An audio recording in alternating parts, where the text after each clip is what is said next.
bastard child grows into a man. Servant of kings, survivor in a land of assassins, he builds an extraordinary legend in a place where life is cheap. Skilled in the mechanisms of war and the workings of power, he creates the timeless masterpiece, the brilliant invention, and survives another day. Veiled in secrecy, marked by genius, and driven by his own code of survival and success. A man for all seasons, and a mystery for the ages.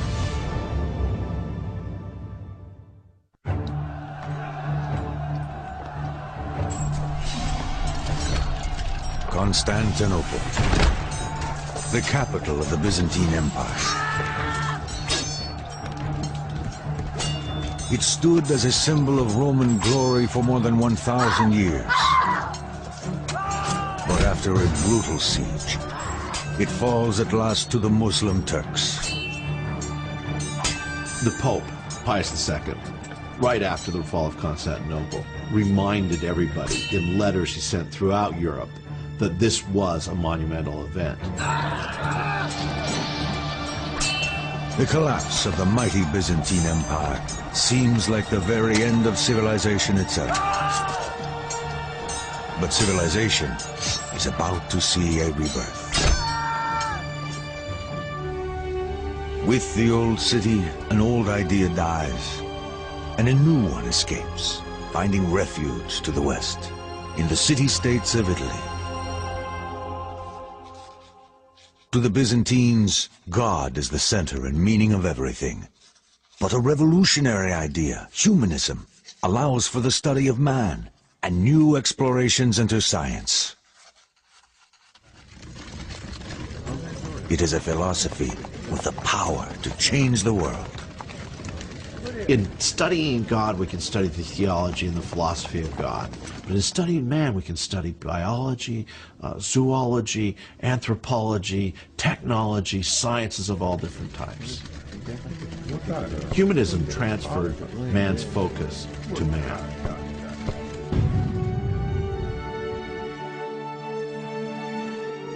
In the city-states of Italy, humanism ignites a new age. The Renaissance, heralding an explosion of new ideas, new inventions, and new discoveries. It is a time like no other. It's a nice time to be born as a really brilliant person.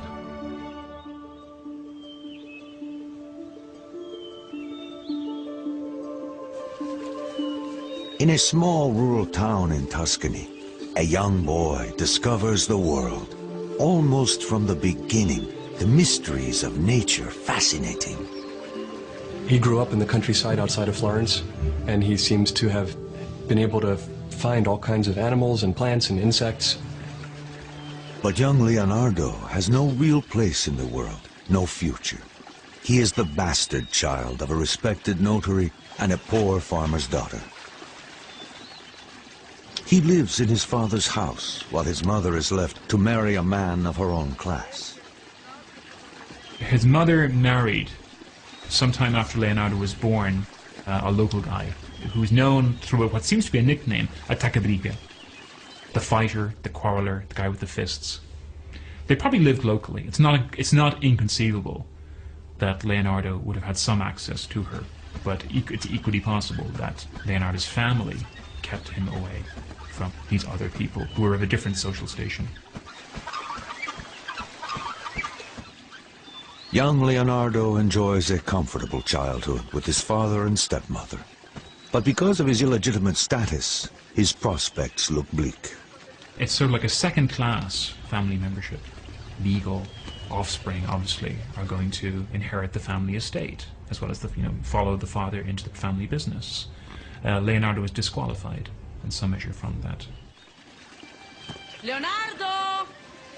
Sì, madre. Torna a casa, immediatamente. Ma perché devi sempre fare di tutto un gioco? Destined for life as a tradesman, he cannot even take his father's name. He is known as Leonardo from Vinci. His family will spend no money on his formal education. You can sort of imagine what it must be like to have been considered illegitimate in an age when being illegitimate really meant something. There were, professions that were closed to you. You were constrained greatly by that, by something completely beyond your control. Faced with his illegitimacy, young Leonardo begins to develop a code to push beyond all expectations, past all obstacles.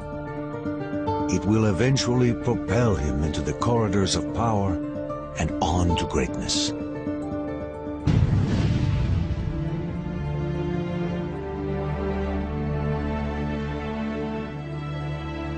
In his teens, Leonardo moves with his father to Florence, a city driven by perilous politics.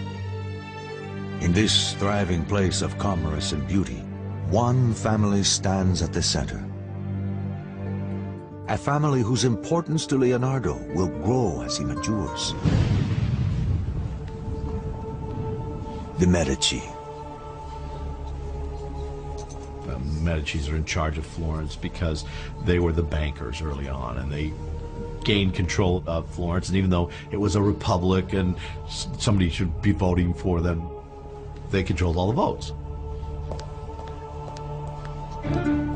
The Medici, rich and very powerful, are the most important patrons of the arts in Florence. Yet in spite of their power, the Medici bankers can never rest easy.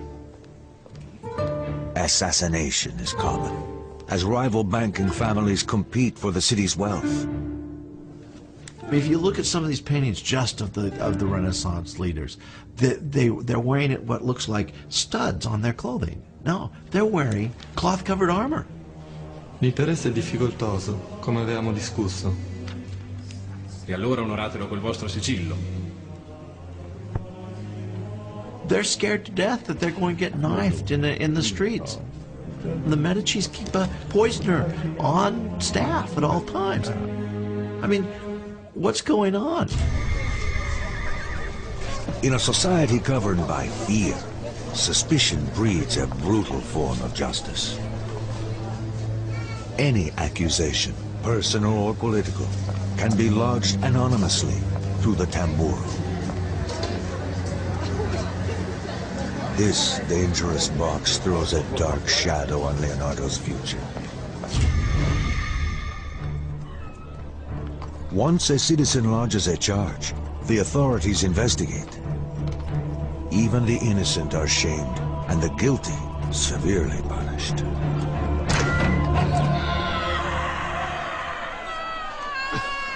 The sight of dead bodies, executed in public, is commonplace in a city like Florence, as it is throughout Italy. Leonardo lives in a time and place where life is cheap, particularly for the lower classes. He knows he must break free of his bastard status and earn a respectable position in society. And that means membership in the guilds.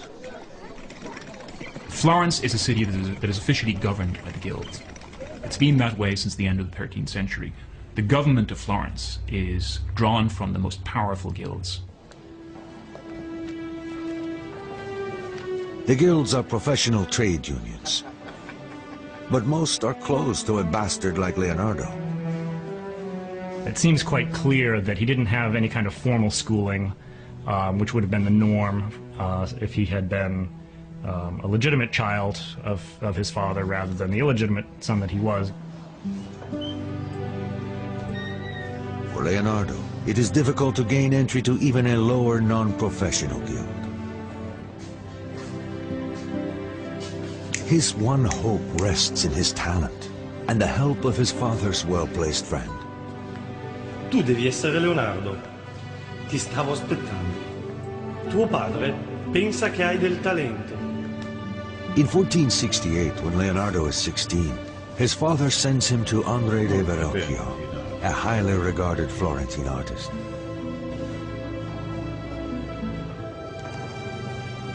This is how you do things in Florence. You get referrals from your relations, your neighbors, your extended network of clients and friends. This kind of personal referral is how you would in a certain way break the practice of training your own son in your own line of work. Verrocchio agrees to take Leonardo as an apprentice, to give him the experience he needs to one day gain admittance to a guild. Here, Leonardo first comes to understand the connection between art and power. The Medici, the ruling family of Florence, often commission paintings from Verrocchio. Verrocchio was certainly the person you would think of in Florence towards the end of the 15th century. You know, if you want a painting, you go to Verrocchio. As Leonardo becomes part of the workshop, he realizes he can push beyond his social limitations. His code emerges, stronger now. If circumstances hold you back, always find another way to achieve your goals. But beyond the doors of the studio, Florence is entering a dangerous time. Even as the Medici family patriarch, Piero de' Medici, lay dying, enemies plot to steal control of his family's fortune. Piero, ti senti un po' meglio? Solo la morte può recarmi conforto adesso. All the wealth and prestige of the Medici could quickly come undone as plots against their very lives are quietly prepared.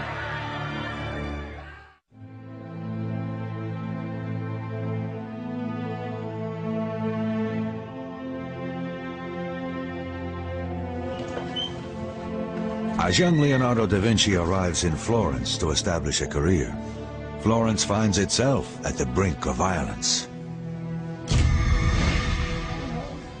The ruling family of Florence gathers at the deathbed of the patriarch, Piero de' Medici. Great danger awaits his son Lorenzo, only 20, as the rival banking family, the Pazis, plot against him. Questa è la mia ultima volontà per te, Lorenzo. Devi guidare questa casata e guidare Firenze. Nessun altro può farlo. Devi stare attento, molto attento. The Pazzi-Medici problems were problems of business. We don't think the business might end up in murder. Maybe not the business outside of the underworld or the Sopranos or something along those lines, but this is what was happening. If you were a leader, your life was in danger. The Pazzi family hungers for the Medici's power and wealth. They will do anything to seize it for themselves.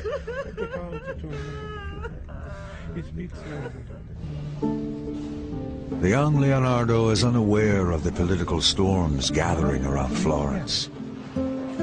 Though he will never meet them, the Medici will exert a profound influence on his young, ambitious life. In the studio, Leonardo works on, his code driving him to learn all he can, to excel beyond his teacher's expectations. His notebooks reflect the demands he makes on himself. The painter must develop all his skills, because there is no self-respect in doing one thing well and another badly. The Verrocchio workshop is active in all kinds of media, has command of technologies of different kinds. Not just painting, but painting on ceramics, marble sculpture, sculpture in bronze, other metallurgical enterprises, like the casting of cannons, the casting of bells. He joins Verrocchio at a crucial time. The maestro grapples with an incredible technological challenge. One of the things Leonardo would have seen in Verrocchio's workshop is the design and then the completion of a globe placed on top of one of the most important buildings in Florence. Saranno 2 tonnellate di rame dorato e deve essere bilanciato alla perfezione. Ma come, maestro? The construction of the 2-ton ball and the engineering required to hoist it to the top of the Duomo will rival the completion of Florence's grand cathedral dome itself. It will be made of copper, gilded with amalgam of mercury. You couldn't call the riggers and have them come do it for you. You had to do it all yourself from memory with the skills you had learned. So he picked up an enormous amount of not only artistic training, but practical engineering training and mechanical training, just being part of the studio. Leonardo studies the Cara Granda, or Great Hoist, which will lift heavy objects to the peak of the dome and the swiveling crane at the top. This early exposure to mechanical engineering will have great influence on his later inventions. In Verrocchio's studio, Leonardo sees how his talent might allow him to escape the limitations of his bastard origins, and he is about to have his first taste of the world he aspires to.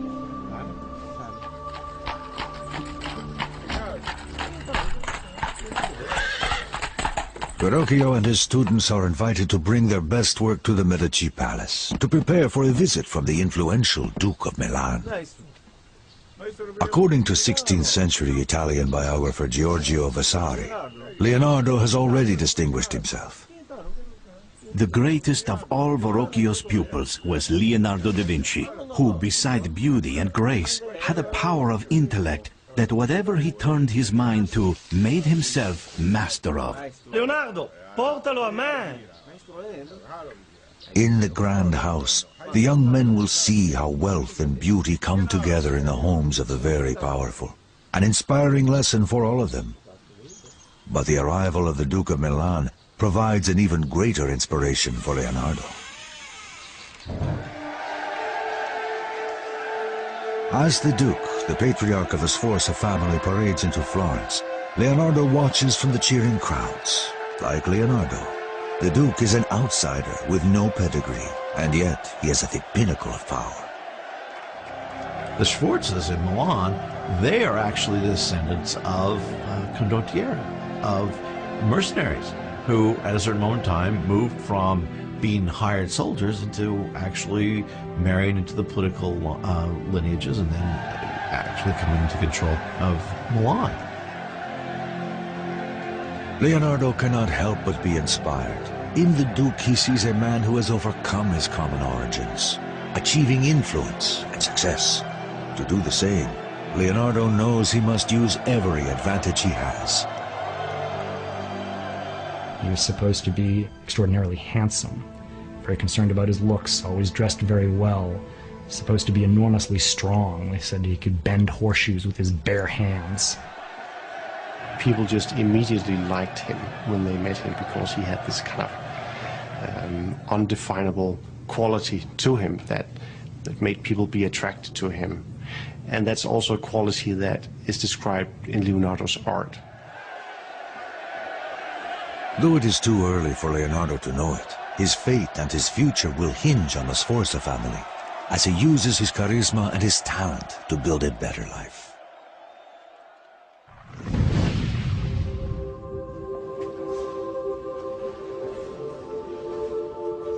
Leonardo is now 20. He completes his apprenticeship and has finally joined the guild as a painter. A huge step into the world of professional legitimacy. He can now seek high-level commissions on his own. But something holds him back. Da Vinci stays in Verrocchio's studio. Perhaps it is loyalty. Perhaps he is still unsure of his abilities. But he stays. The advantage there is he doesn't have to go out and set up by himself. There's every indication that Leonardo is temperamentally unsuited to opening his own shop. Usa un tocco leggerissimo qui, Leonardo. Leggerissimo.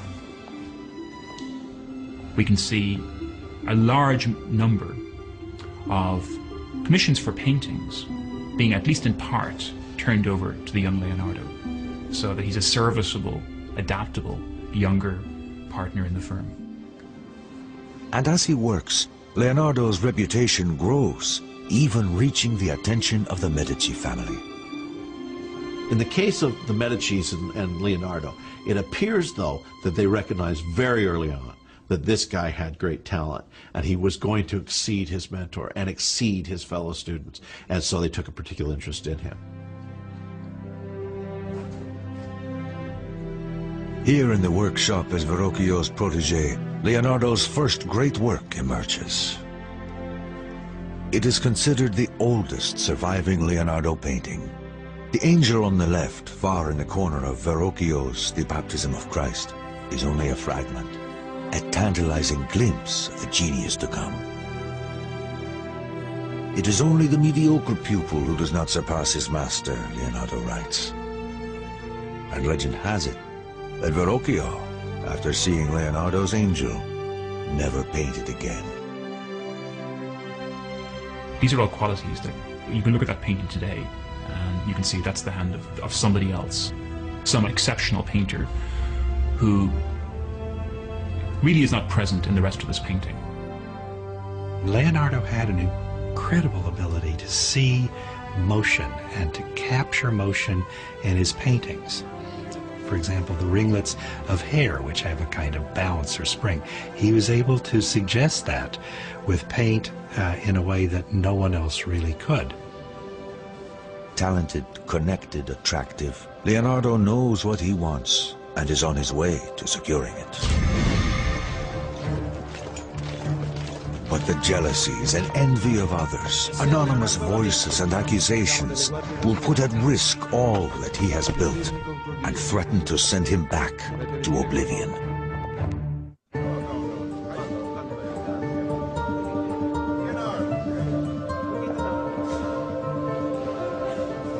In a little more than a decade, Leonardo da Vinci, at age 24, transforms himself from the bastard son of a notary to a legitimate artist recognized by the Medicis, the most powerful family in Florence. Florentines are very competitive. It's very, very frustrating to be an artist in Florence, but also competition makes things better, makes you do a better job as an artist. In Verrocchio's studio, his persistent experimentation with paint and technique sets him apart. This commitment becomes a vital part of his code, a way to push ahead of his competitors who are better educated. He records his thoughts in his notebooks. I know that I am not a man of letters. Experience is my one true mistress, and I will cite her in all cases. Only through experimentation can we truly know anything. Leonardo sets up this opposition between authority, which is transmitted through books, and people like himself, these maverick figures who operate outside normal professional boundaries, who investigate, who take things apart, see what they're made of, to see how they work. A man of unusual sensitivity, Leonardo cherishes nature and will not eat meat, refusing to be a tomb for other creatures. To him, nature is the ultimate machine, and he holds its mysteries in respect and awe. He spends his life trying to discover how it works. The movement of clouds and water, the mystery of birds in flight. Science, nature, mechanics, Leonardo pictures them as one entity, to be captured through his creative life.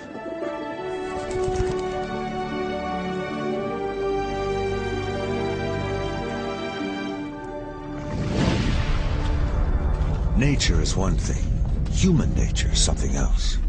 The success that has lifted him above his bastard status has also earned him envy and resentment. Dark forces move against him. Oblivious to any danger, Leonardo throws himself into new experiments to understand the nature of light and shadow. He examines the fall of candlelight on fabric and how the human eye records it. His notes reveal the importance he places on these studies. Nothing can be recognized without light and shade. It is only through the eye, the window of the soul, that we can truly understand the complex workings of nature. He would have these casts made of draped fabric and move the lights around, set the candles in one position, look at the shadows, sketch it out, move nothing else but the light to somewhere else, and then sketch the exact same piece of fabric again that hasn't moved. The only thing that has changed is the interplay of light and shadow on it.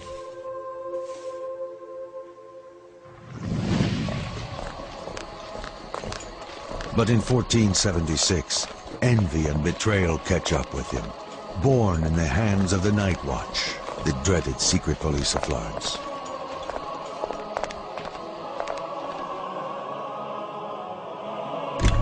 Messer Leonardo da Vinci.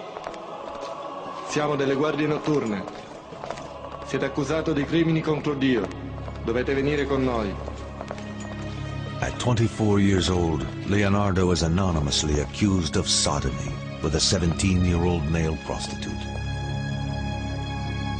For repeat offenders, there could be prison terms and execution. The official penalty for sodomy was burning. It was to be burned to death. The humiliation is brutal. Nothing, he writes, is to be feared so much as a damaged reputation. The fact is, it does affect him. He was a proud individual. He's a proud young man. He knows he's going someplace. And a charge like this could really have set back his career. But at the trial, no evidence is brought against him. No witness is presented. The charges are dropped. The cruel act of an anonymous enemy. But dark days are just beginning in Florence. Political storm clouds gather as deadly forces move against the Medici. Florence is nearly surrounded by the territories of the Pope, which extend south to the city-state of Naples and north to Ferrara.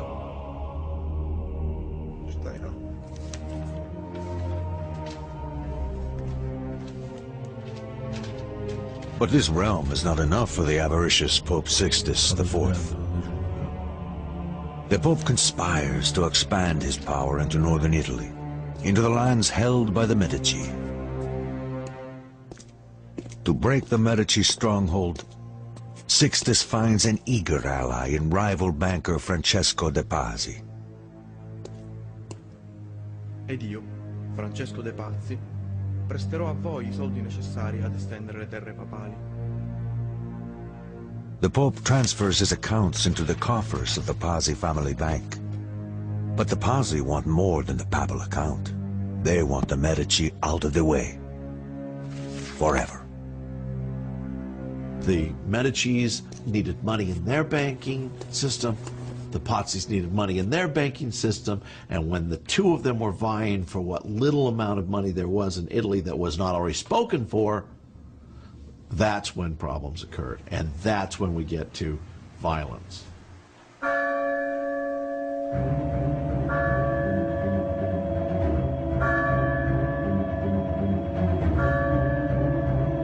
It is Easter.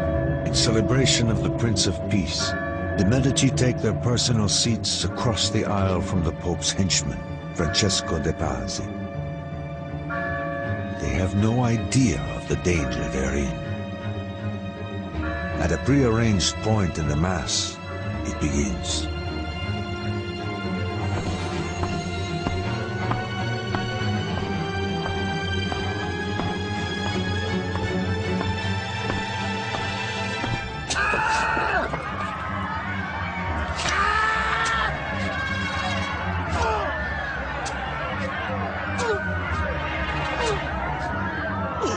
Young Giuliano de' Medici gets stabbed savagely 19 times and bleeds to death on the cathedral floor.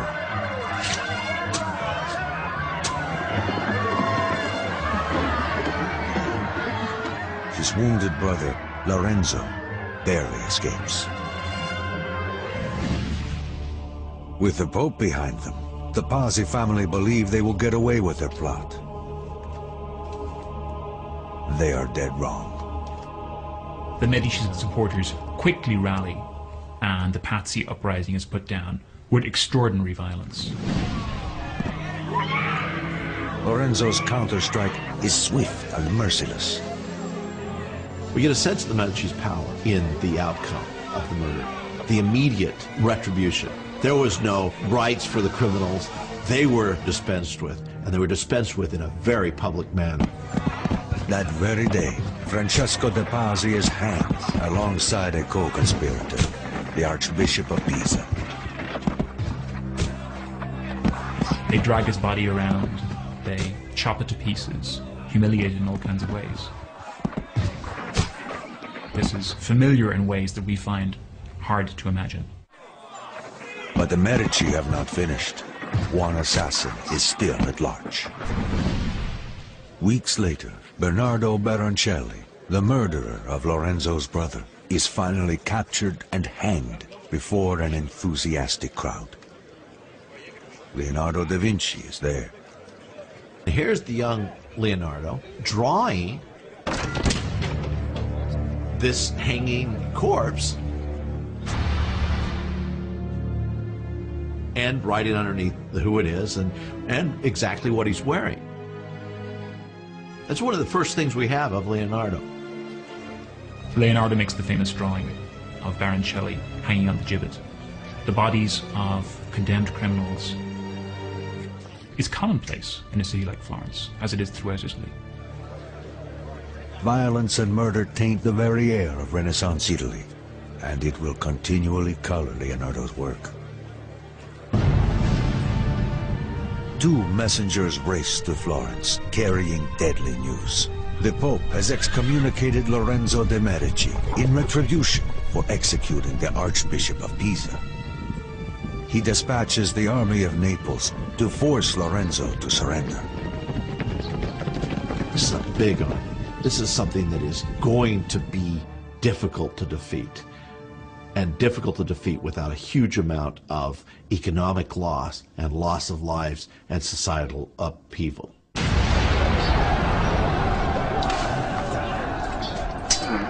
The Republic of Florence faces annihilation. Here in all its terrible glory is the greatest of the Renaissance arts, the art of war. Without a miracle, the city that has given Leonardo da Vinci his only real future will be destroyed without a trace.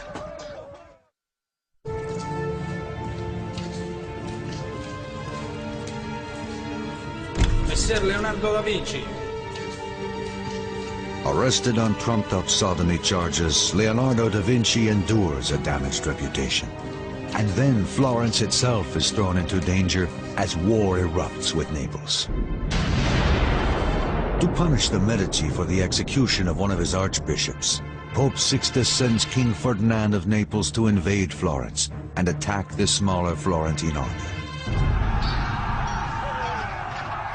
The Florentine forces, mostly mercenaries, fight with the sustained violence of professional killers. But the more powerful army of Naples quickly take the upper hand, smashing into the Florentine forces with unforgiving savagery.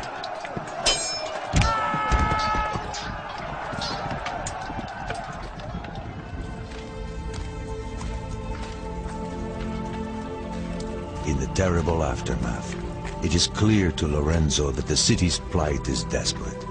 His troops are being cut to pieces. He must find a way to end this war and somehow save Florence. It seems the larger political landscape may provide Lorenzo with a way out. The Muslim Ottoman Empire, greatly feared by the Christian Europeans, has threatened the entire peninsula for some time. Florence, Naples, and the Papal States are all at risk. In a bold and dangerous move, Lorenzo travels to confront King Ferdinand of Naples, face to face, attempting to convince him that the Italian states should be unified against the Turks, rather than fighting each other. If he fails in his mission, Florence is finished. Se una bombarda colpisce a segno in linea diritta 10 braccia. The risk was significant. He could have died. He could have been taken hostage while he was gone. He could have been replaced by usurpers. Intrigued but unconvinced, the king has him arrested while he considers the proposal. Back in Florence, Da Vinci, like everyone else, is caught up in the tension and anxiety of impending war. He begins designing ladders and other devices for defending and scaling walls. These ladders are designed to carry 2 men. They are also useful for a tower, where you might fear that a rope ladder could be detached by the enemy. It's all engineering, engineering, engineering, because that's sort of the reality of Italy at the time that Leonardo's alive. You have all these different warring city-states, and warfare is a constant fact of life. Da Vinci labors on and waits, putting his active mind to work on defensive fortification and other weapons of war. 3 months pass with no word of Lorenzo de' Medici. In the streets of Florence, the citizens wait in fear. The weeks drag on without news of their leader or their larger fate. The people go about their business as hope dwindles.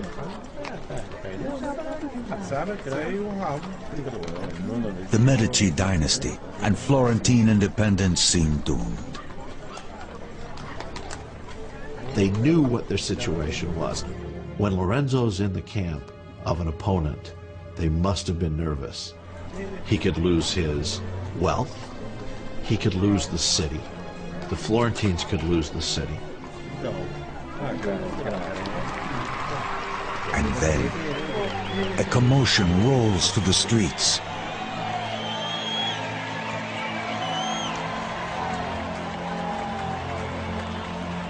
In triumph, Lorenzo returns, having convinced King Ferdinand of Naples to end the war. The crowd celebrates his courage and statesmanship. Lorenzo the Magnificent has pulled Florence back from the brink.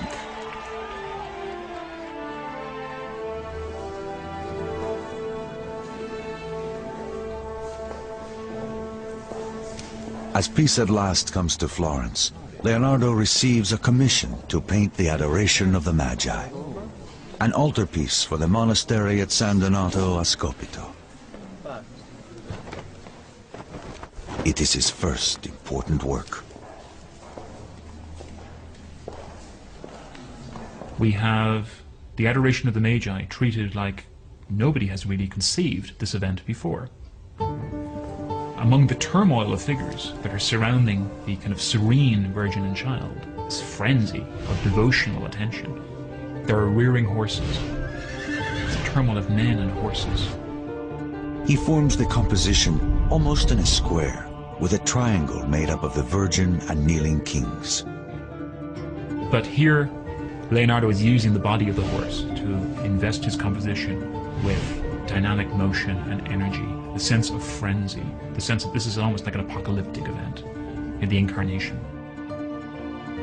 Tantalizingly, some scholars think the standing figure of the young man on the bottom right may be a self-portrait of the young Leonardo. The work is considered an overture, a first statement of Leonardo's great work to come. But it doesn't go well. After devoting extraordinary time to the underpainting, he leaves it unfinished. His notebooks suggest his reason. To conceive an idea is noble. To execute the work is servile. Somebody who's intensely curious, restless, doesn't like to stay at one thing. The point at which something's ready to be finished is the point at which it's no longer interesting. He was much more interested in the natural world, in the mechanical world, and only painted occasional paintings when he seems to have had a cash flow problem.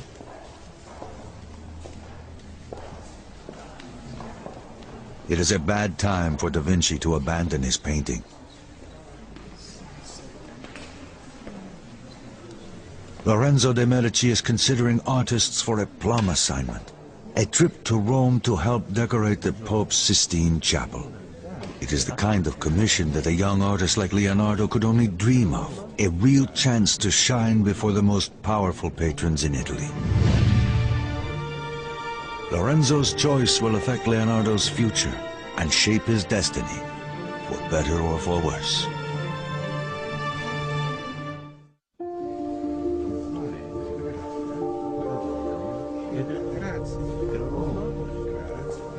Even as word of Leonardo da Vinci's talent spreads, he appears to lose interest in his career.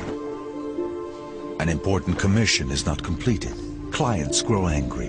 And when Lorenzo the Magnificent chooses his finest artists to send to Rome, Da Vinci is not selected. The Adoration of the Magi is one of the great masterpieces of the High Renaissance, and yet Leonardo was unable to finish it, and some believe that he had conceptualized the end of the painting in his mind, and that was enough for him, rather than actually going to the brush and doing it physically. And so he found himself in lawsuits a number of times because he couldn't finish his work. He cannot deal with the ordinary conditions of production, of clientage, of contract, supplying works to deadline, according to a patron's specifications. He didn't finish anything. Psychologists today have names for these things. Perhaps he was ADD. Perhaps he was obsessive compulsive. Maybe he was anxious. Maybe he was depressed. We don't know exactly what his ailment was, but there seemed to be something afflicting his mind. It seems that Da Vinci's greatest gifts, his restless imagination and endless stream of ideas, complicate his drive for success. Again, circumstances hold him back, and he must find another way to achieve his goals. You're not really sure he wanted to be an artist. That was his inroads into the court life and into the patronage life. But when he gets there, he almost kind of leaves it behind. Unsatisfied with painting, Da Vinci decides it is time for a change. His code demands that he find another channel for his ambition. He needs a fresh start and new opportunities. And so he travels to Milan. As the most northern of the Italian states, Milan is the most vulnerable to foreign invaders. And so it is heavily militarized, a center for weapons production and military technology.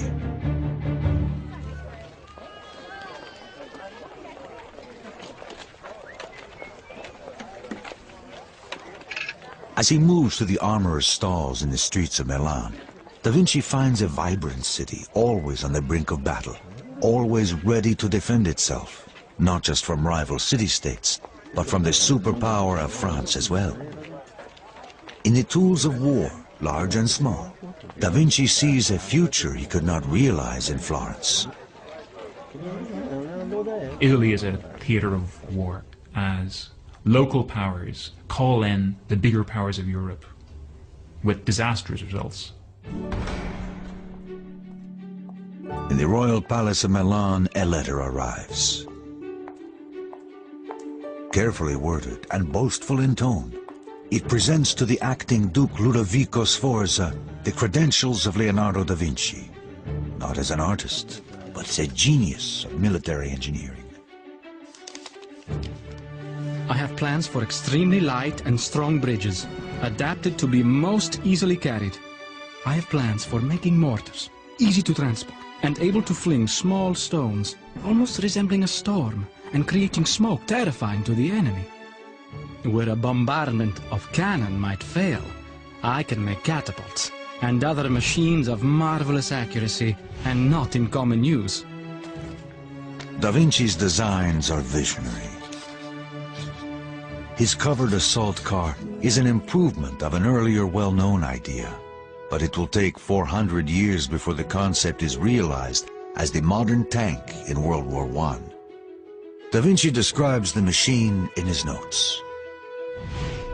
I will make covered chariots, which will be impervious to any body of men-at-arms who try to shatter it when attacking the enemy with artillery. The real innovation is its mobility. Hand-cranked by men or horse-powered, the cranks attached to horizontal wheels, geared to the 4 driving wheels. Close examination shows that Da Vinci's design, as drawn, would have the drive wheels turning in opposite directions. An error, or a means to confuse an enemy that might steal his designs. We have a repertory of drawings made by Leonardo showing savage-looking instruments of warfare, chariots with scythes that, you know, slash through the flesh of an enemy army. It is an improvement on the old Roman-style chariot by adding an upright lantern gear with 4 huge scythe blades mounted above, like a curved blade helicopter. Da Vinci's design for a cannon shows hundreds of swarming bodies, dwarfed by the colossal bronze gun, and reveals one of Leonardo's obsessions. He loved scale. He loved to speculate and dream about things on a scale just vastly beyond that of the period. So he has these gigantic speculative designs for incredible killing machines. Da Vinci's fantastical weapon designs are typical of his continual pushing beyond the ordinary, always dreaming in the extreme. In his life, it will be a pattern, a part of his code. Never be limited by what has been done before, or what others might think. He certainly sells himself as somebody who has secrets, somebody who knows the technology of military engineering, making guns, making weapons. Da Vinci hopes that Ludovico Sforza, the acting Duke of Milan, will commission him to build these war machines. Ludovico Sforza is the brother of the assassinated Duke of Milan. He's acting as the regent, basically the effective ruler of Milan. And he's basically controlling the defense policy, the foreign policy of the Milanese state. Ludovico will hold power only until his timid nephew, Jan Galeazzo, comes of age, if he ever does. Touché, adesso vai pure, ho degli affari da sbrigare. I think everybody expects that the one thing that Ludovico really wants is the Dukedom of Milan. He's prepared to go to extraordinary lengths to get it. But the armies of kings and the cruel uncertainty of politics will overturn Ludovico's dreams of glory and everything that Da Vinci has hoped for.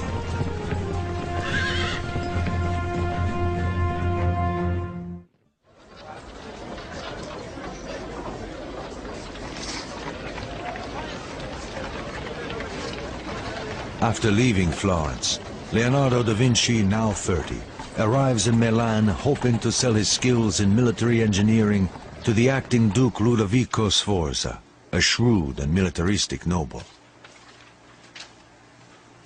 He walked away from what would have no doubt been a secure and comfortable living as the society painter in late 15th century Florence.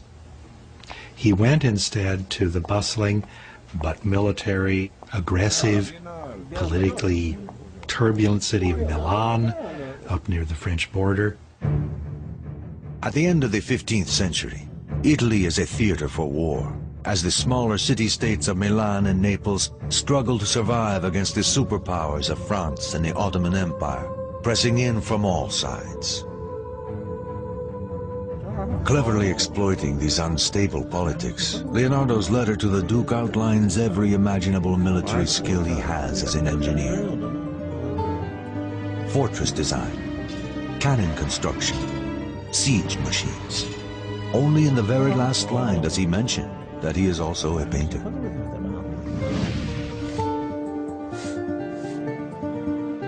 Unfortunately, Da Vinci must set aside his excitement about military designs. The Duke needs a portrait of his mistress. Despite Leonardo's disappointment, the painting becomes one of his most famous and important. The Lady with an Ermine. It is revolutionary. The first time a portrait shows the sitter's thoughts or feelings through posture and gestures. This relates to a series of interests being pursued by Leonardo about the motions of the mind. You know, as the mind moves, so the body expresses the motions of the mind. Or as Leonardo would say, that's where the movements of the soul make themselves most manifest.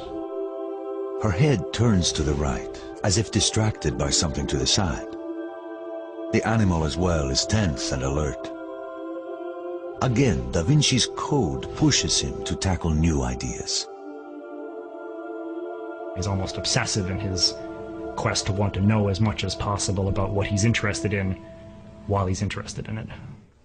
Sforza, the grandson of a mercenary, and Da Vinci, the bastard son of a notary, depend on each other to increase their social standing. Guardate da questa parte adesso, signorina Gallerani. È un piacere posare per voi. This is not what he came to Milan for, but he is experienced enough to know that power and opportunity are always close companions. And the enormous Sforza family ego soon presents that opportunity. The Duke commissions a colossal statue of his father, astride a powerful stallion, and so Leonardo begins to study the proportions of horses, using a small and docile model as his subject. The distance between one ear and the other should equal the length of one of the ears. The length of the ear should equal a fourth of the face. Sforza wants a statue larger than any other, the biggest horse monument ever seen. It's often held that these warlord princes used art as a means of making themselves look more permanent, more legitimate, more established than perhaps they were in practice. The Sforza have only been around from 1450, but their equestrian monument is going to outdo all others that exist.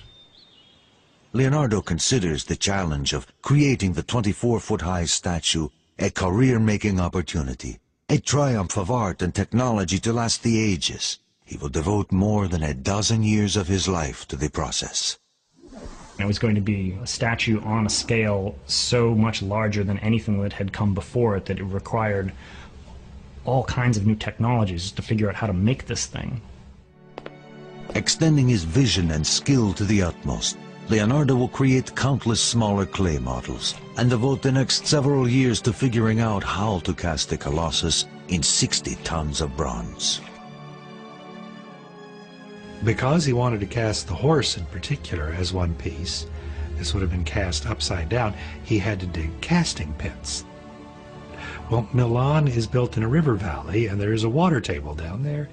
The head of the horse pointing downward would have been just about at the level of the water table. And if you in fact start heating up the water table in an area, you will create some very serious problems, possibly even an explosion. So in other words, he was working very close to the limits of the possible. This is the very essence of Leonardo's code, to push beyond the expected, not only in his work, but in his life. And as the great horse slowly takes form, Leonardo turns his lively mind again to weapons of war. Like the horse, his designs are huge, monumental. He always engineers these things that are just enormous, much, much larger than anything that existed at the time. And the giant crossbow is sort of the poster child of this mentality. It's about the size, probably, of a tractor trailer in length. The construction is highly advanced, with the bow to be built of laminated sections for the greatest strength and flexibility. The bowstring, drawn back by a worm gear, can be fired silently. People look at Leonardo's drawings of things like the giant crossbow, and they seem to think that this is an original idea. It isn't. What Leonardo is doing is taking an idea that's fairly commonplace and seeing how far he can push it. He begins his famous notebooks, an obsession that lasts his entire lifetime and confounds us to this day. It's estimated he will fill over 15,000 pages before he dies. What did he write in his notebooks? Everything. Laundry lists. Don't forget to get the money that so-and-so owes you. I need this at the store. Moving lists. Sketches of people that he saw on the street who had interesting faces. Notes to himself of, anything he wanted to remember. Leonardo often composes these notes from right to left, even forming the letters and words backwards, as if in a mirror. People would speculate and still speculate, that he was trying to write in code. He didn't want people copying his ideas. Maybe he was saying things that he didn't want people to be able to read. But the most likely reason is simply that he learned to write as a left-handed child, and so composing left to right, even writing backwards, came naturally to him. By this time, Da Vinci has taken an assistant. His name is Giacomo, a young boy from the lower classes, destined to limited prospects. He helps Leonardo build the many mechanical contraptions and novelties for Ludovico Sforza's elaborate parties. Giacomo, perché devi sempre giocare con tutto?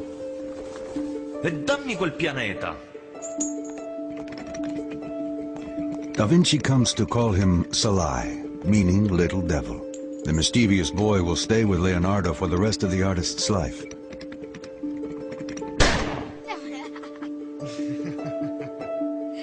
And Salai's name will appear in Leonardo's notebooks more than any other. Salai will be with him on one of the most important days in Da Vinci's life.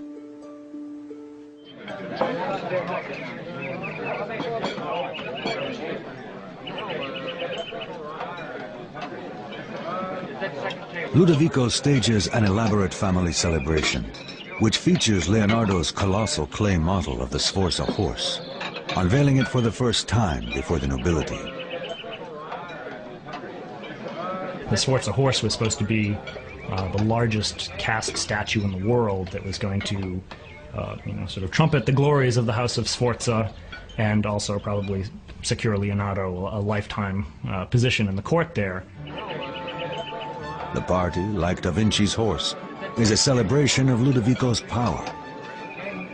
The attendees include Ludovico's beautiful wife, Beatrice d'Este, and his nephew, the real Duke, Jan Galeazzo, now 25. It's become quite apparent that young Galeazzo Sforza has been sidelined by Ludovico, his uncle, who really has designs on the duchy for himself. Jan Galeazzo will never assume power. Within the year, he is dead. Some say poisoned, making Ludovico the Duke at last. With nothing to curb his ambition, he will set Milan and Leonardo on a collision course with war. Siamo pronti, Leonardo!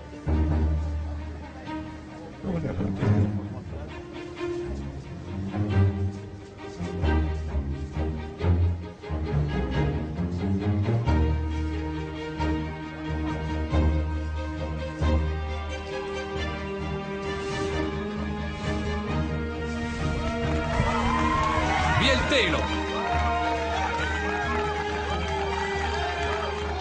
In the end, it is all about status, influence, the magnificent Da Vinci horse, and Ludovico's dangerous ambition.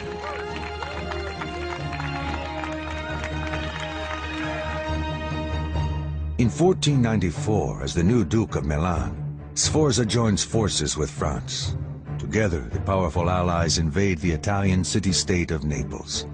The risky move puts Milan and Leonardo's plans for the Great Horse in jeopardy. It came down to the necessities of the day, being that there was very little metal, and the Duke of Milan had the choice of casting cannon or giving this metal to Leonardo to make a statue. He chose to, do the expedient thing and actually look to his own defense. With war on the horizon, the 60 tons of bronze set aside for Da Vinci's Great Horse is melted in the furnaces of Milan and poured into cannon molds. Leonardo remains stoic. As His Excellency's mind is occupied elsewhere, the arts are put to silence. Of the horse I will say nothing, because I know the times.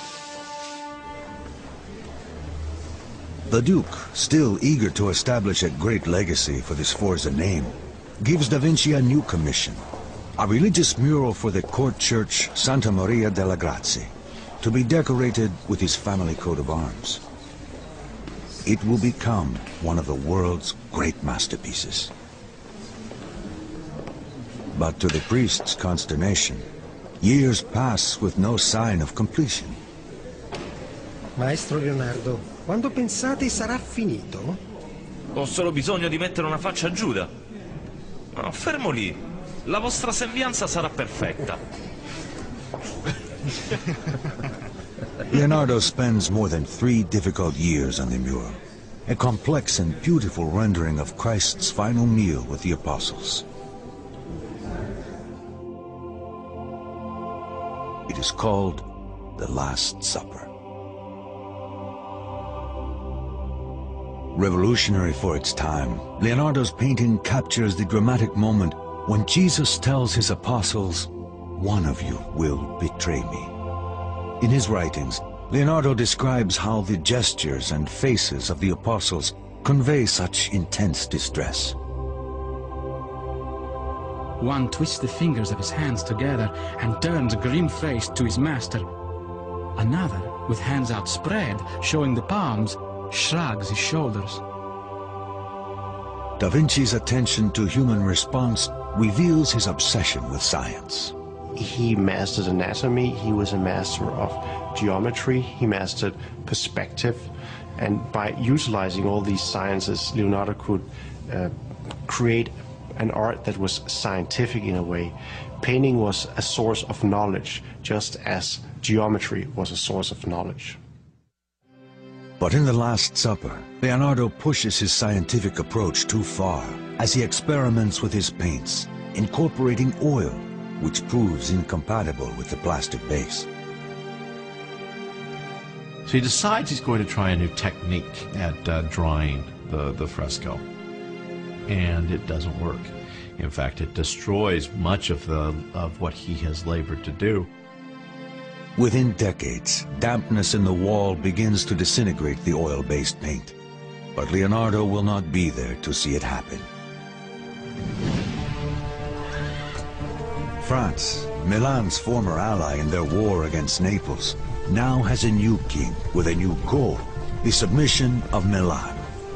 Leonardo is about to lose his patron, his security, and everything he has struggled for.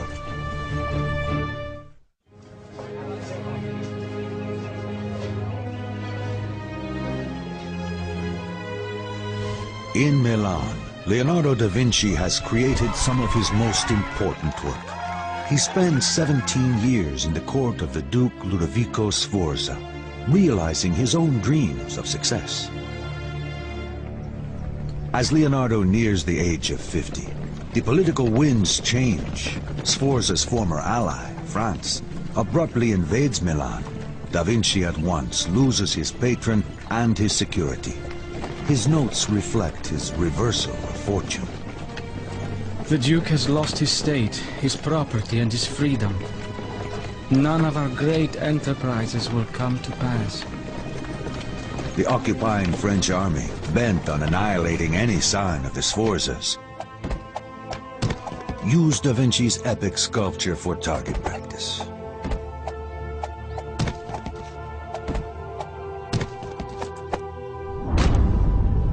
It was a symbolic act. It shows how closely these equestrian monuments were identified with the power of a certain ruler. Then secondary, it was a great work of art. But first of all, it was a symbol.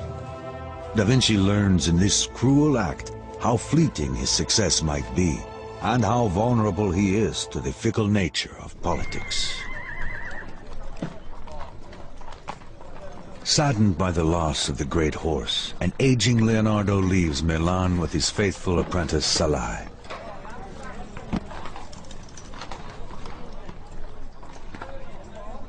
All his work must be left behind. The shattered horse, the Last Supper, all abandoned. With the fall of the House of Sforza in Milan, Leonardo was out of a job, and there began a period of his life where he wandered about. His notebooks reflect his state of mind. Patience protects against misfortune as warm clothes protect against the cold. The warmer you dress, the more powerless the storm. In the same way, increasing your patience in the face of great wrongs renders them powerless against your peace of mind. His travels take him to Venice, now threatened by the growing power of the Ottoman Turks. Perhaps here he will find a market for his innovative weapons and fortifications. One of the interesting things I think about Leonardo is considering how much of his career he spent not working as an artist. He's always thought about first and foremost as a painter, but if you look at the number of years he was employed by various patrons, a big chunk of it was spent largely as a military engineer and as an entertainer. He approaches the Duke of Venice with a variety of ideas, even a diving suit and snorkel system for underwater warfare. In his writings, Da Vinci describes his complex design. A breastplate of armor with hood, doublet and hose, and the wineskin to hold the breath, with half a hoop of iron to keep it clear of the chest. When you deflate the wineskin, you will go to the bottom, pulled down by sacks of sand.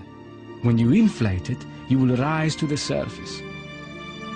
He seems sometimes almost not to really belong to his age, in a day when they didn't even have mundane things like regular ways of keeping time. Leonardo's thinking about walking on the bottom of the ocean and flying in the air with the birds and developing self-propelled vehicles. He just has such a completely singular vision of pretty much everything around him. Da Vinci's ideas are centuries ahead of his time. His code has led him to dream the impossible.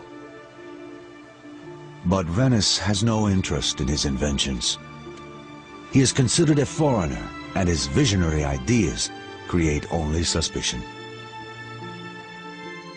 Rejected, he must pursue his dreams elsewhere. He travels back to Florence, the land of his boyhood.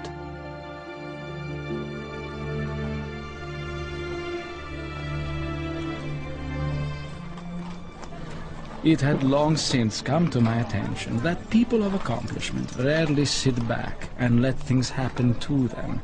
They go out and make things happen. But Da Vinci's confidence will soon be challenged. The Florence of his youth has changed. Though he is still recognized as a great artist, someone newer and younger has captured the city's imagination. His name is Michelangelo Buonarroti, a brash young artist of only 26 whose talent is astonishing. Leonardo despises him. Artists of the Renaissance were extremely competitive with each other and with themselves. Tough, disheveled, and arrogant, Michelangelo defies Leonardo's expectations of the courtly artist. In his notes, Da Vinci voices his disgust. The sculptor's face is covered with paste and all powdered with marble dust, so that he resembles a baker. His house is dirty and filled with chips and dust of stone. With the painter, it is just the opposite. Well-dressed, sitting easily in front of his work and moving a very light brush. His home is filled with music, unspoiled by the pounding of hammers.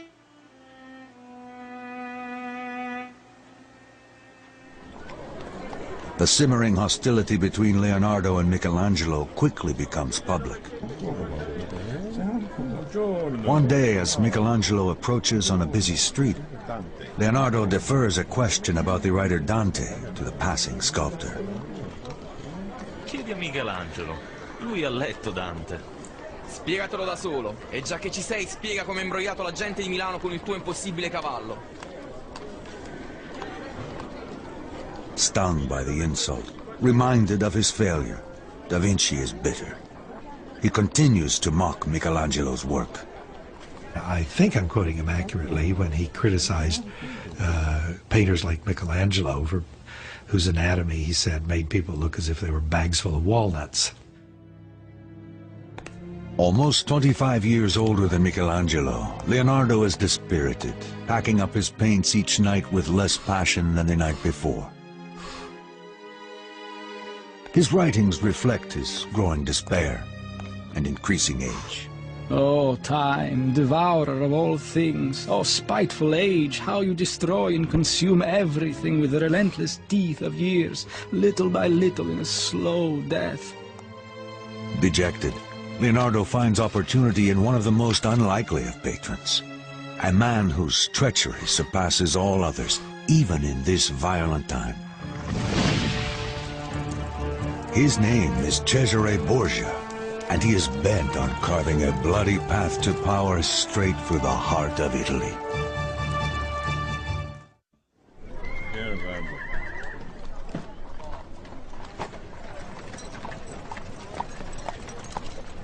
Having lost the work of 17 years, a disheartened Leonardo da Vinci eventually returns to Florence, only to find himself challenged by a much younger rival, the great artist Michelangelo. His notebooks reveal that even in the face of all this, his code demands that he push on. Obstacles cannot crush me. Every obstacle must yield to stern resolve. He whose gaze is fixed on a distant star will not falter. In 1502, Da Vinci finds an unlikely opportunity in Pope Alexander and his bastard son, one of the most dreaded tyrants of the age, Cesare Borgia. Cesare is accused at least of murdering one or two of his sister's husbands and lovers, and maybe his own brother. Cesare himself is portrayed by some as being the devil incarnate, by others as being this great leader. Borgia personifies the corruption and hunger for power that has come to define the papacy. He is ruthless in his attempt to consolidate his father's empire, hoping to one day claim it as his own. One by one, the cities of Romagna and northern Italy fall to Borgia's papal army. Hungrily, he sets his mark on an ever-widening area. But in order to succeed, he needs an edge, someone with new ideas. He turns to Leonardo da Vinci. Ecco le vostre carte. È un onore servirla. He was given the title of Chief General Engineer by Borgia, and so Leonardo probably had a chance to observe the real horrors of war firsthand.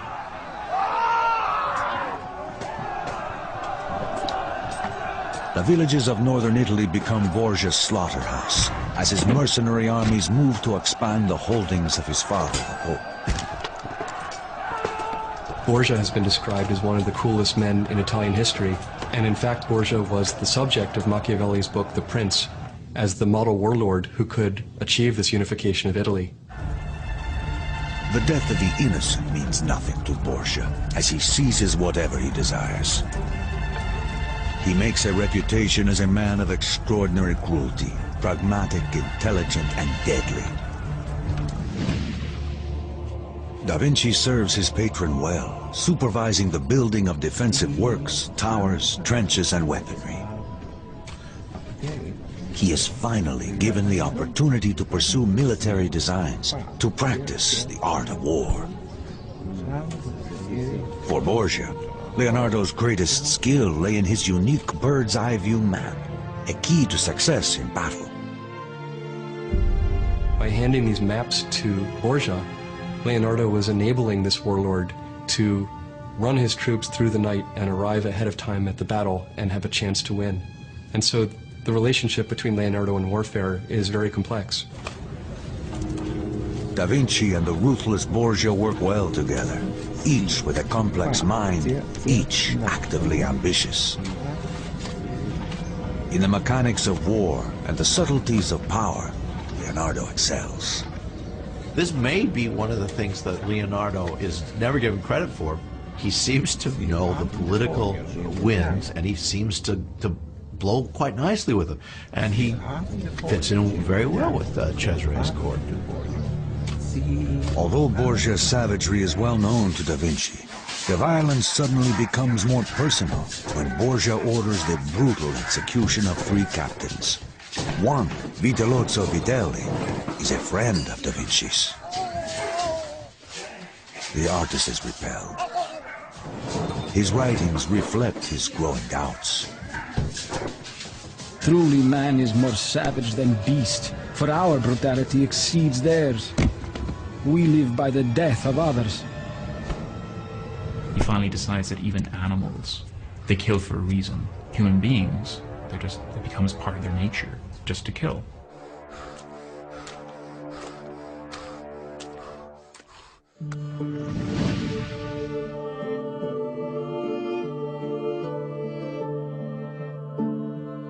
Da Vinci leaves the service of Borgia and returns to Florence and the art of painting, perhaps to explore the gentler side of human nature.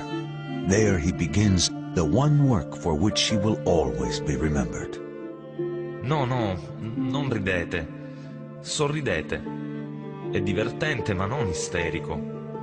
Pensate cose dolci. Pensate al vostro amante. Giusto.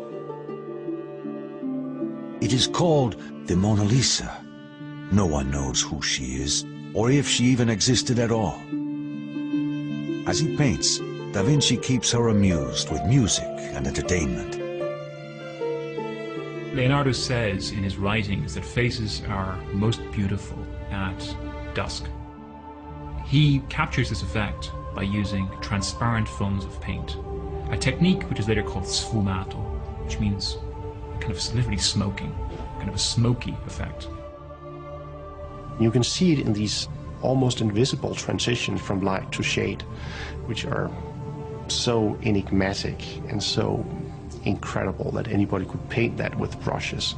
It's really a great display of virtuosity. People often talk about the Mona Lisa smile as being mysterious. If it is mysterious, it's because Leonardo da Vinci has shaded the corners of her mouth and eyes, which are some of the most expressive features of the human face.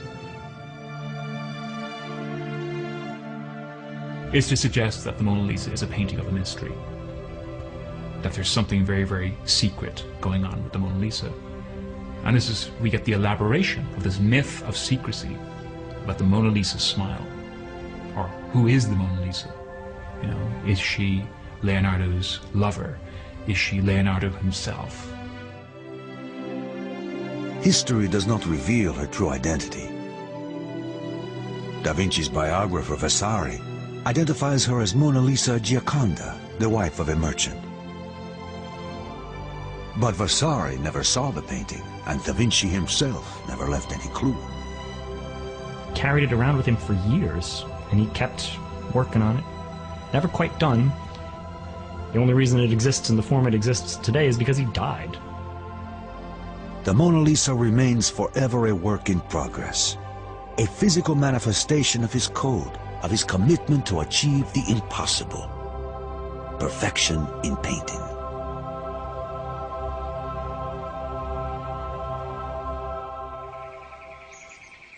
Never satisfied, Leonardo's restless mind continues to ponder the world around him. One of his greatest obsessions is the mystery of flight.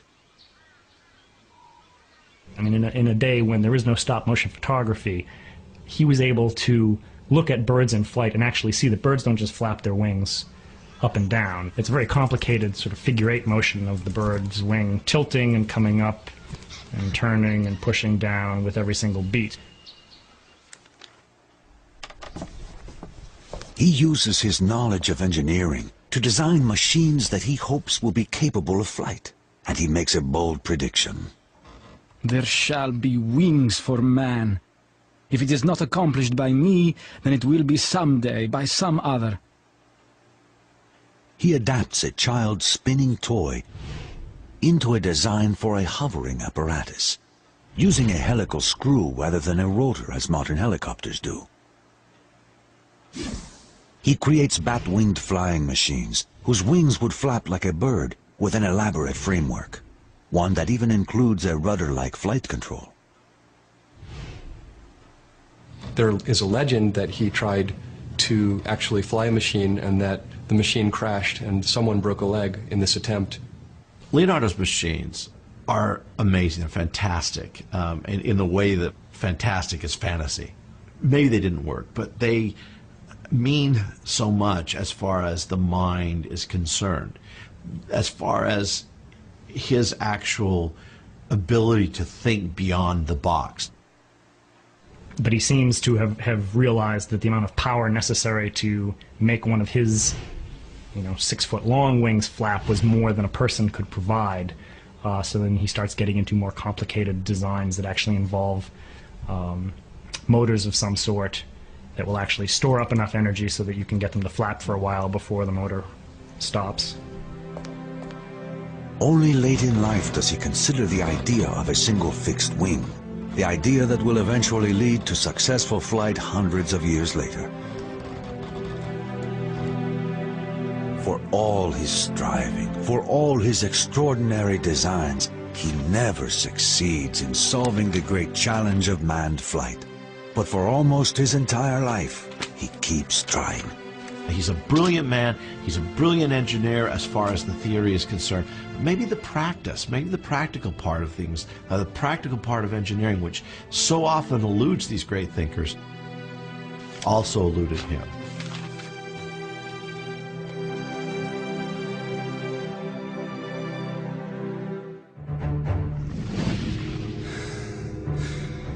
Despite Leonardo's frustrations with engineering, it is with a far more complex machine that he achieves his most remarkable success. His grim obsession with the moment of death leads him to master the workings of the human body itself.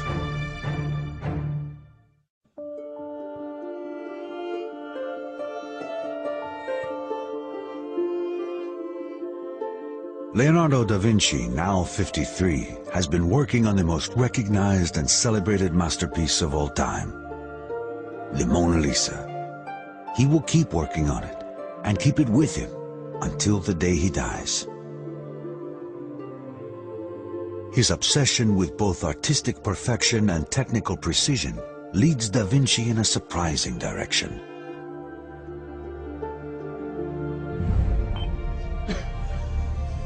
He turns his insatiable curiosity to the study of life's greatest work of art, the human body. He was interested in anatomy from an early age, probably from his time in Verrocchio's workshop, where artists in Florence were encouraged either to perform dissections, autopsies at a medical school, for example, or they were encouraged, if not to perform them, then at least to observe them. Always fascinated with the human body, he studies the mysteries of death at the hospitals of Santa Maria Novella. Dicono che abbiate vissuto 100 anni. È vero? 100 anni? Non è così difficile. Non sento dolori, solo stanco, tanto stanco e terribilmente debole. He's interested in the way that the pieces of the human body, which is, after all, a very intricate mechanism, the way the pieces of this mechanism fit together. Within hours of the old man's death, Da Vinci descends into the cavernous morgue to dismantle nature's ultimate machine. We might be surprised that Leonardo's dissection of human corpses wasn't frowned on by the church of his time. That seems, though, to be more of a modern concept and modern prescription. Here he will make an astonishing discovery, centuries ahead of its time. I conducted an autopsy in order to determine the cause of such a peaceful death, and found that it was caused by the failure of blood flowing into the artery that feeds the heart and other lower members, which I found withered and shrunk. In 1507, Leonardo makes history's first description of arteriosclerosis by comparing the circulatory system of the elderly man with that of a child's. And we have to try to imagine 500 years ago what it would have been like to work on an autopsy without the benefit of good lighting or good preservation of the material. The smell must have been awful. Under challenging conditions, Leonardo invents an entirely new way of seeing. Later, his cross-sections and exploded diagrams will profoundly influence the modern method of visualizing anatomy and machinery. His code, like the man himself, becomes mature. Experimentation continues to be the primary engine in his effort to achieve what no one else could. I am inspired by the urgency of doing. Knowing is not enough. We must act on it. Being willing is not enough. We must do.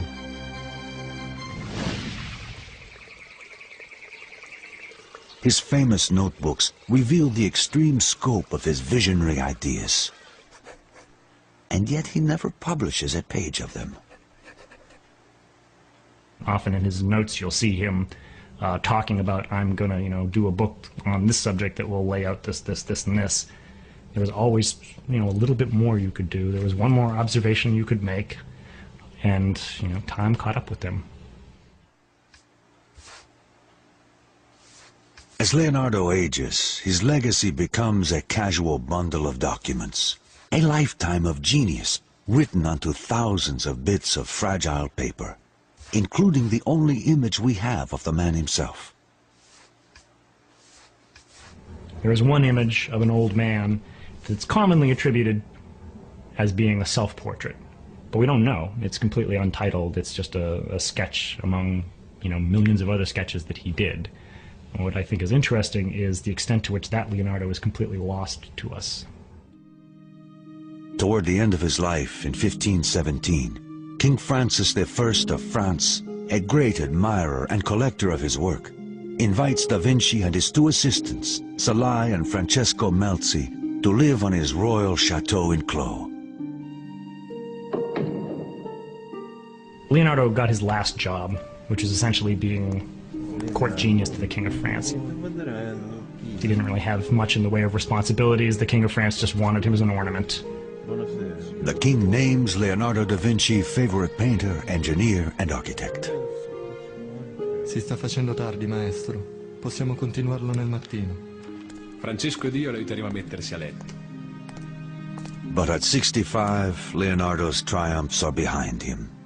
A stroke has paralyzed his right arm, and his left hand can no longer paint fine details. He doesn't seem to have had any obligations. Leonardo doesn't seem to have done much in those last few years, except for enjoy life. And he did enjoy life. It was the high part of a very well-deserved retirement, I suppose. Szalay, the boy taken on so many years ago, has stayed with Da Vinci, and Melzi has become his student and most trusted companion. So Leonardo, at the time, he has with him the Mona Lisa, a couple of other paintings, all of which he bequeaths to Melzi, who is his apprentice and had been traveling with him for years and years. In 1519, after months of failing health, Leonardo da Vinci passes into history. I think Leonardo is one of these individuals who had a code of success. He didn't measure it in degrees of wealth. He didn't measure it in degrees of popularity. He measured it in how he felt about his own achievements.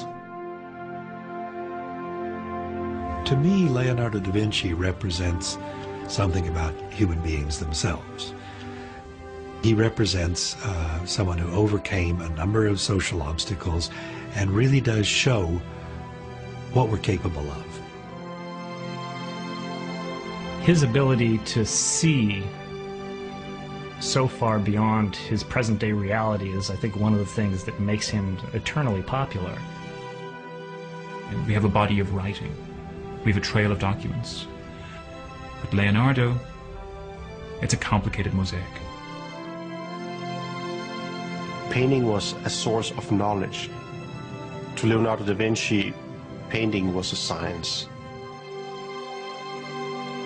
He can inspire all of us today, regardless of who we are, to try to make the most of our lives as we can. Da Vinci's genius catapulted him out of obscurity and into the courts of kings. By refusing to compromise his own intellectual code or be crushed by adversity, he becomes the most important man of his age. He becomes immortal.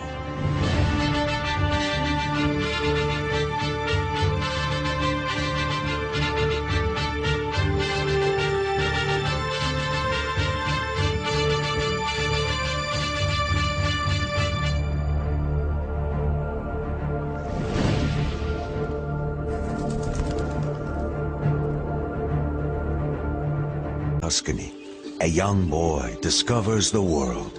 Almost from the beginning, the mysteries of nature fascinating. He grew up in the countryside outside of Florence, and he seems to have been able to find all kinds of animals and plants and insects. But young Leonardo has no real place in the world, no future. He is the bastard child of a respected notary and a poor farmer's daughter. He lives in his father's house, while his mother is left to marry a man of her own class. His mother married, sometime after Leonardo was born, a local guy who was known through what seems to be a nickname, Attaccabriga. The fighter, the quarreler, the guy with the fists. They probably lived locally. It's not inconceivable that Leonardo would have had some access to her, but it's equally possible that Leonardo's family kept him away from these other people who were of a different social station. Young Leonardo enjoys a comfortable childhood with his father and stepmother. But because of his illegitimate status, his prospects look bleak. It's sort of like a second-class family membership. Legal offspring, obviously, are going to inherit the family estate, as well as follow the father into the family business. Leonardo is disqualified in some measure from that. Leonardo! Sì, madre. Torna a casa, immediatamente. Ma perché devi sempre far di tutto un gioco? Destined for life as a tradesman, he cannot even take his father's name. He is known as Leonardo from Vinci. His family will spend no money on his formal education. You can sort of imagine what it must be like to have been considered illegitimate in an age when being illegitimate really meant something. There were, professions that were closed to you. You were constrained greatly by that, by something completely beyond your control. Faced with his illegitimacy, young Leonardo begins to develop a code to push beyond all expectations, past all obstacles. It will eventually propel him into the corridors of power and on to greatness.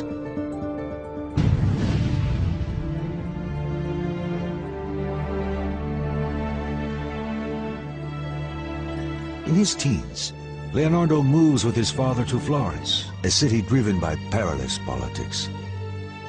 In this thriving place of commerce and beauty, one family stands at the center. A family whose importance to Leonardo will grow as he matures. The Medici. Medicis are in charge of Florence because they were the bankers early on, and they gained control of Florence. And even though it was a republic and somebody should... A bastard child grows into a man. Servant of kings. Survivor in a land of assassins. He builds an extraordinary legend. In a place where life is cheap. Skilled in the mechanisms of war and the workings of power, he creates the timeless masterpiece, the brilliant invention, and survives another day. Veiled in secrecy, marked by genius, and driven by his own code of survival and success. A man for all seasons, and a mystery for the ages.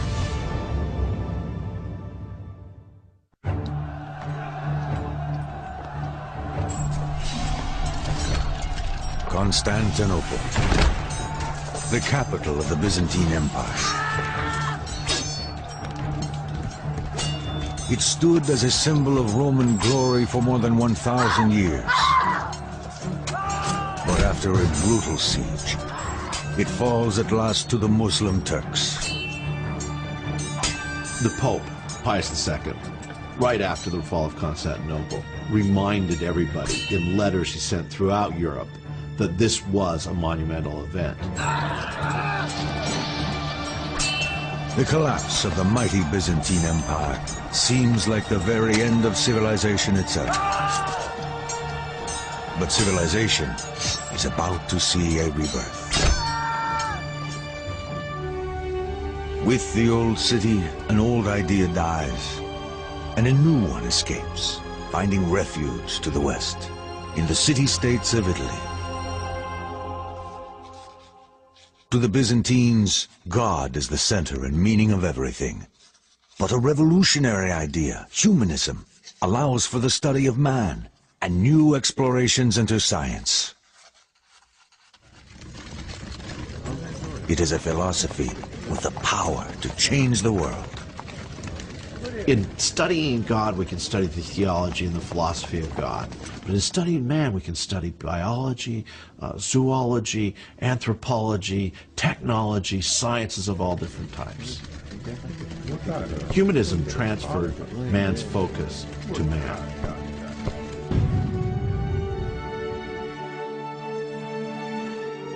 In the city-states of Italy, humanism ignites a new age, the Renaissance, heralding an explosion of new ideas, new inventions, and new discoveries. It is a time like no other. It's a nice time to be born as a really brilliant person.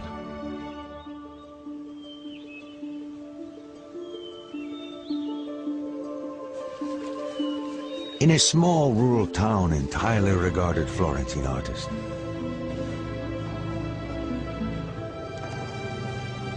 This is how you do things in Florence. You get referrals from your relations, your neighbors, your extended network of clients and friends. This kind of personal referral is how you would in a certain way break the practice of training your own son in your own line of work. Verrocchio agrees to take Leonardo as an apprentice, to give him the experience he needs to one day gain admittance to a guild. Here, Leonardo first comes to understand the connection between art and power. The Medici, the ruling family of Florence, often commissioned paintings from Verrocchio. Verrocchio was certainly the person you would think of in Florence towards the end of the 15th century. You know, if you want a painting, you go to Verrocchio. As Leonardo becomes part of the workshop, he realizes he can push beyond his social limitations. His code emerges, stronger now. If circumstances hold you back, always find another way to achieve your goals. But beyond the doors of the studio, Florence is entering a dangerous time. Even as the Medici family patriarch, Piero de' Medici, lay dying, enemies plot to steal control of his family's fortune. Piero, ti senti un po' meglio? Solo la morte può recarmi conforto adesso. All the wealth and prestige of the Medici could quickly come undone as plots against their very lives are quietly prepared.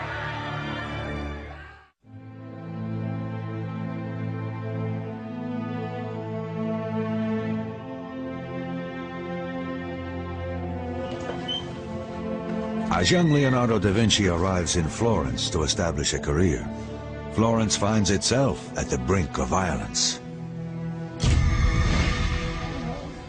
The ruling family of Florence gathers at the deathbed of the patriarch, Piero de' Medici. Great danger awaits his son Lorenzo, only 20, as the rival banking family, the Pazzis, plot against him. Questa è la mia ultima volontà per te, Lorenzo. Devi guidare questa casata e guidare Firenze. Nessun altro può farlo. Devi stare attento, molto attento. The Pazzi Medici problems were problems of business. We don't think the business might end up in murder.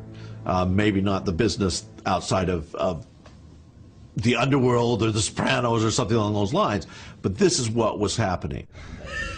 If you were a leader, your life was in danger. The Pazzi family hungers for the Medici's power and wealth. They will do anything to seize it for themselves.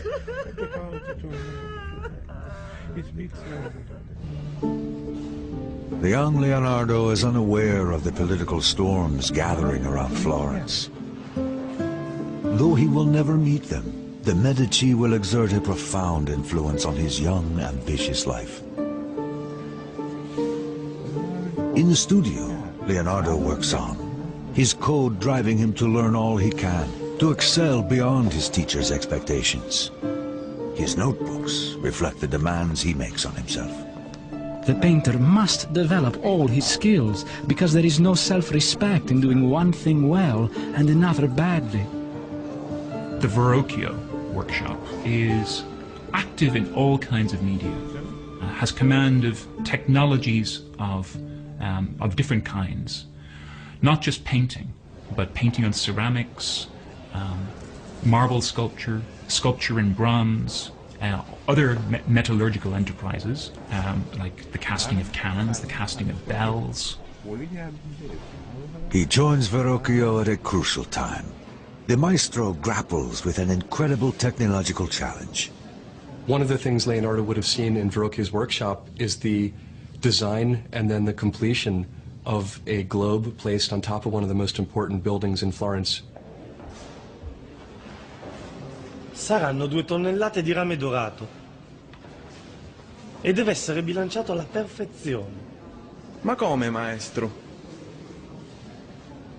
The construction of the 2-ton ball and the engineering required to hoist it to the top of the Duomo will rival the completion of Florence's Grand Cathedral dome itself. It will be made of copper, gilded with amalgam of mercury. You couldn't call the riggers and have them come do it for you. You had to do it all yourself from memory with the skills you had learned. So he picked up an enormous amount of not only artistic training, but practical engineering training and mechanical training, just being part of the studio. Leonardo studies the Cara Granda, or Great Hoist, which will lift heavy objects to the peak of the dome and the swiveling crane at the top. This early exposure to mechanical engineering will have great influence on his later inventions. In Verrocchio's studio, Leonardo sees how his talent might allow him to escape the limitations of his bastard origins, and he is about to have his first taste of the world he aspires to.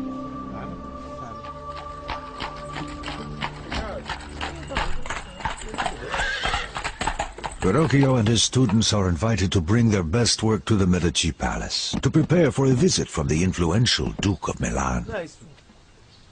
According to 16th century Italian biographer Giorgio Vasari, Leonardo has already distinguished himself. The great be voting for them. They controlled all the votes. The Medici, rich and very powerful, are the most important patrons of the arts in Florence. Yet in spite of their power, the Medici bankers can never rest easy. Assassination is common, as rival banking families compete for the city's wealth. I mean, if you look at some of these paintings just of the Renaissance leaders, they're wearing what looks like studs on their clothing. No, they're wearing cloth-covered armor. L'interesse è difficoltoso, come avevamo discusso. E allora onoratelo col vostro sigillo. They're scared to death that they're going to get knifed in the streets. The Medicis keep a poisoner on staff at all times. I mean, what's going on? In a society governed by fear, suspicion breeds a brutal form of justice. Any accusation, personal or political, can be lodged anonymously through the tamburo. This dangerous box throws a dark shadow on Leonardo's future. Once a citizen lodges a charge, the authorities investigate. Even the innocent are shamed, and the guilty severely punished.